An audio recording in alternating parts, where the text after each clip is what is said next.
C'est là.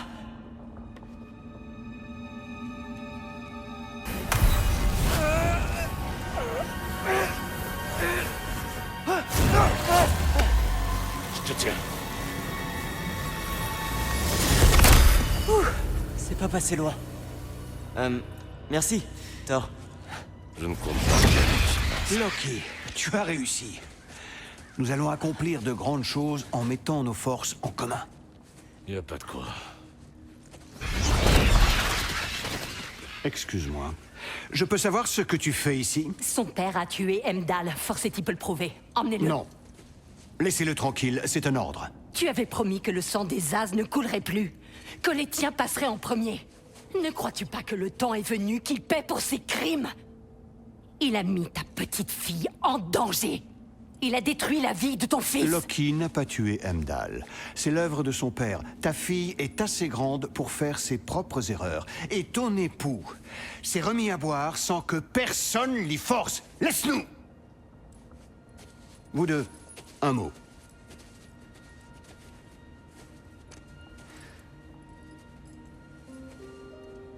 Ne vois-tu pas ce qui se passe? Il ne nous protège pas. Magni, maudit, nos fils. Nous leur contions des histoires près du feu. Tu t'en rappelles? Nous leur sculptions des chevaux de bois. Nous jouions et nous rions jusqu'au coucher du soleil, quand ils s'endormaient sur nos genoux. Ils ont servi les desseins du Père de tout et ont été brisés comme de vulgaires brindilles. Et pourquoi? Et si Trude était la prochaine?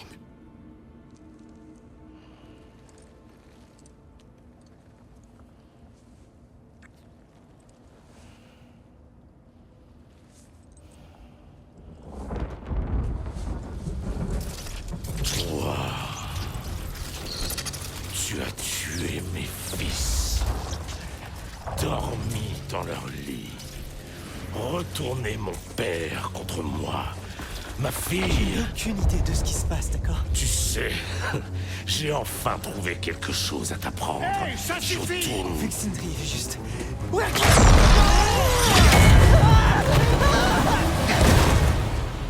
Sindri! Oh, tu viens de me sauver la vie. Atreus!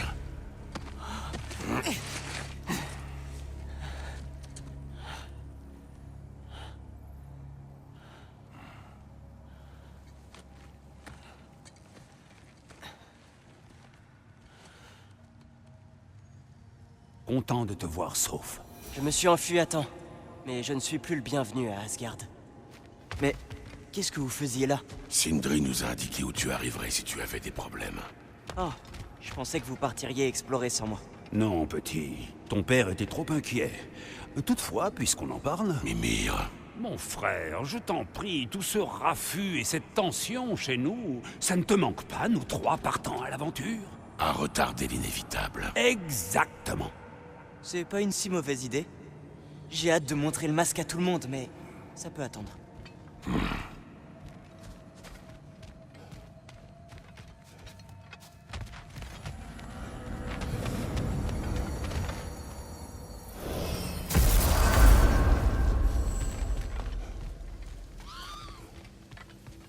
Ah, salut, t'as encore tué quelqu'un?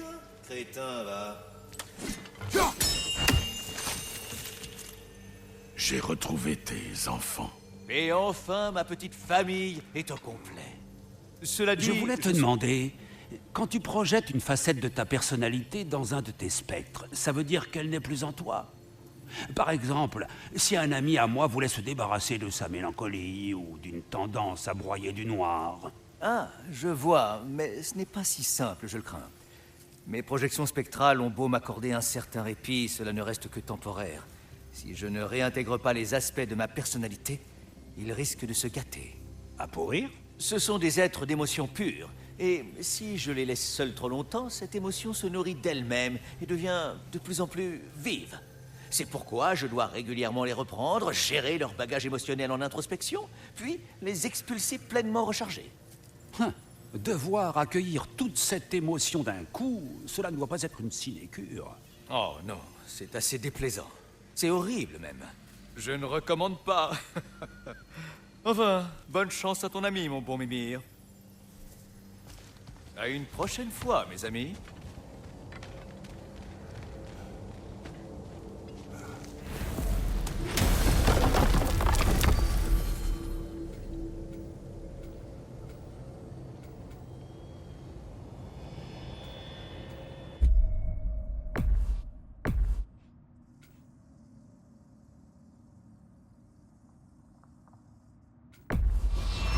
Bien, le reste peut attendre.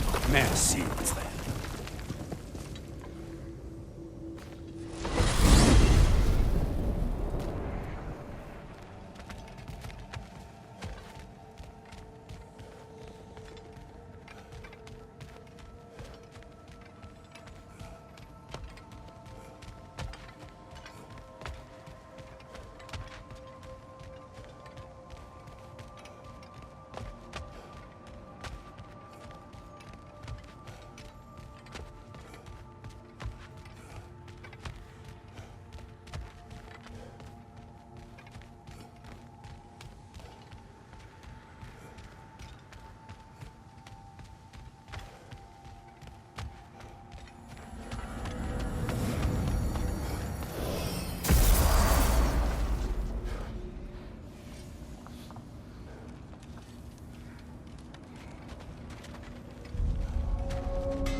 Nouveau père, nouvelle mère, nouveau destin, blanche.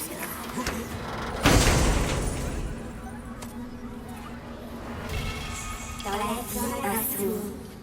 Dans la mort, donner. Avant que nous délivre des armes d'acier.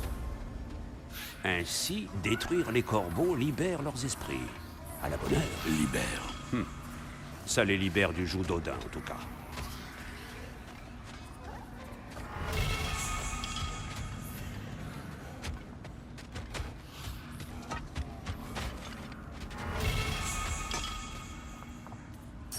Prêt? Bon sang, se prendre ça dans la couenne, ça doit faire mal. On va voir ce qu'on peut faire.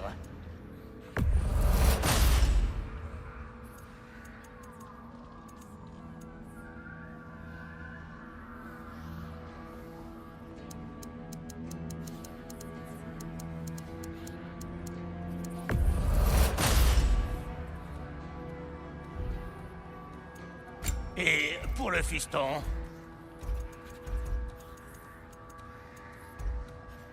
Tu sais ce que tu veux?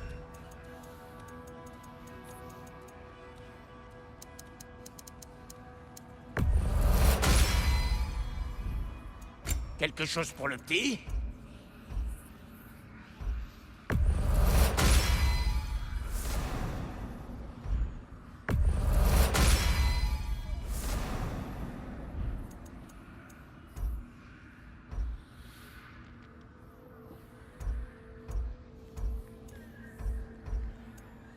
Le balèze?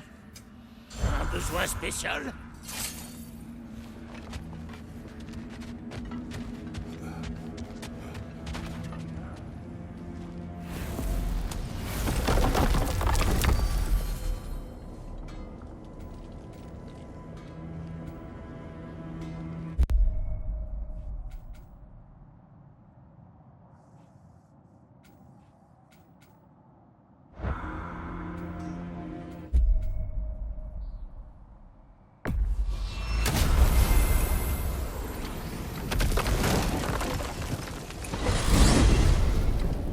On retourne à Alfheim? On n'en a pas encore terminé, là-bas. Reste la bibliothèque elfique secrète d'Alfheim. Allons-y.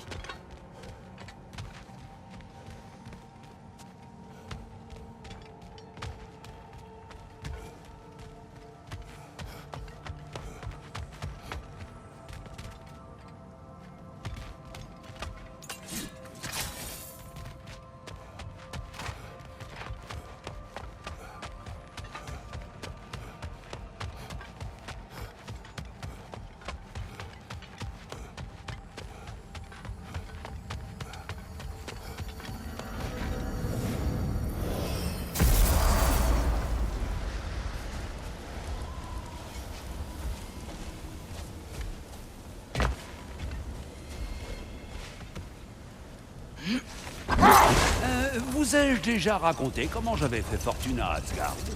Un jour, Baldur a demandé à tous les archers de la cité de lui tirer dessus. Nous avions parié sur le nombre de flèches qu'il faudrait loger dans son corps pour qu'il tombe sous leur poids. C'est horrible. Oh non, non, il arrive tout du long. Et c'est moi qui étais le plus proche de la vérité. 446 flèches exactement. C'est affreux. T'as pas intérêt à raconter cette histoire devant Freya. Oui, merci, petit. Des fois que j'aurais perdu le sens commun. On sait jamais.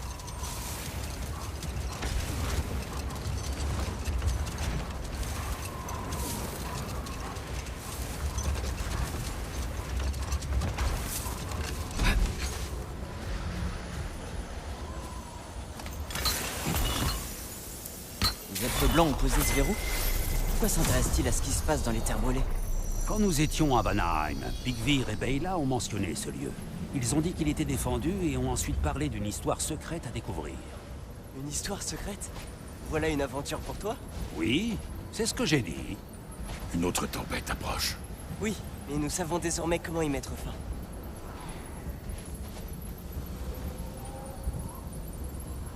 Megin!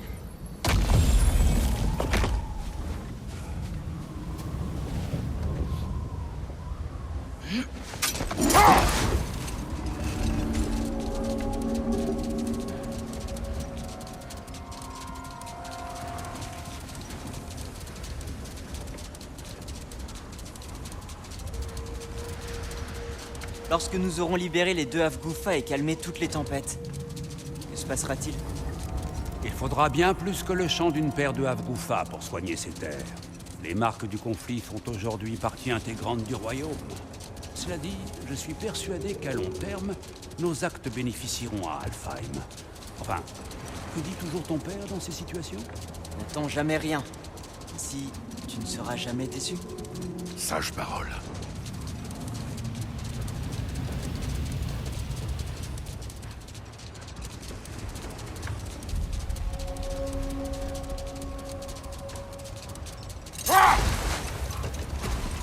Vite! Nous devrions commencer à chercher un passage souterrain. Il faut trouver la bonne grotte!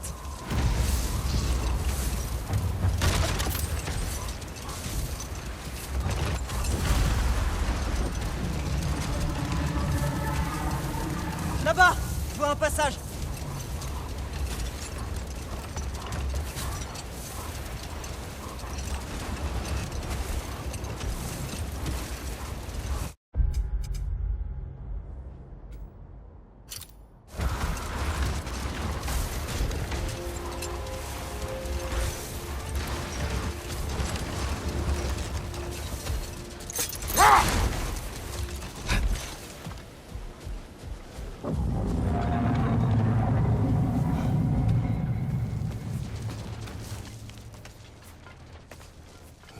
Je n'étais pas sûr au début, mais je suis content qu'on soit venu. Cette tempête de sable a l'air mauvaise pour Alfheim. Oui, même si ce n'est qu'une prestation de soliste, entendre à nouveau retentir le chant des sables est un privilège rare.